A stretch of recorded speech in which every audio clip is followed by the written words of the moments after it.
One of the weird things about self-isolation over the Easter weekend, yes, I know this is going to go live on the Pewter Wolf a few weeks after I read it and write up this review, is that the amount of free time I have to read. I'm trying to keep a daily routine, but with a normal working day, I can only grab snatches of reading here and there, but I rely on audiobooks and podcasts the most. But what I mean is that reading a book of this size would normally take me several weeks, and yet, the past few weeks, I have been reading books of this size at a pace, and I'm not sure how my reading is going to cope when I go back to work. But we're not here to talk about work, we are here to talk about Nightshade, the 12th Alex Rider novel.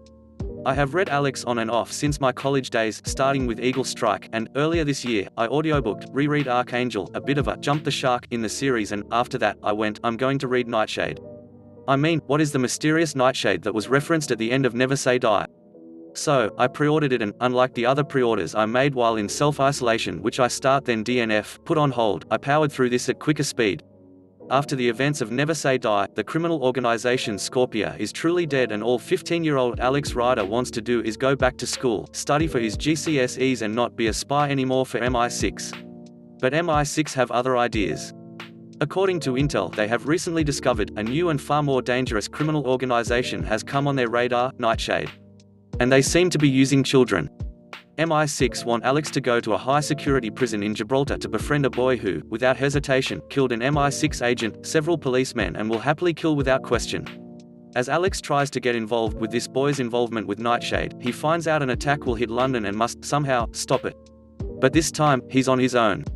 I'm glad I'm making myself go back into the world of Alex Rider because it's a mix of fun, comforting and pure escapism. I admit that this series isn't going to be everyone's cup of tea. What if James Bond was a regular teenage who was dragged into this world? But there's something about this series that is fun. It's interesting that the Alex Rider books where Alex is 14, starting with Stormbreaker and ending with Scorpia Rising, though we do have Russian Roulette that focus on fan fave, Yasin Gregorovich, the missions have a slight sci-fi twist to them, at the time. Look now to technology such as space travel and cloning, we are very close, whereas the newer Alex Rider novels, starting with Never Say Die, Alex Rider 2.0, if you will, the books are far more grounded, more darker in tone and seems to go a little further. For me, this book has two parts.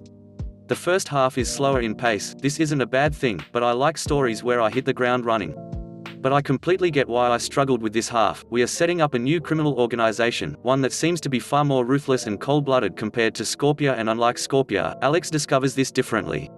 Alex first hears about it at the end of Eagle Strike with hints that his father was involved, so Alex had a personal reason to find out more.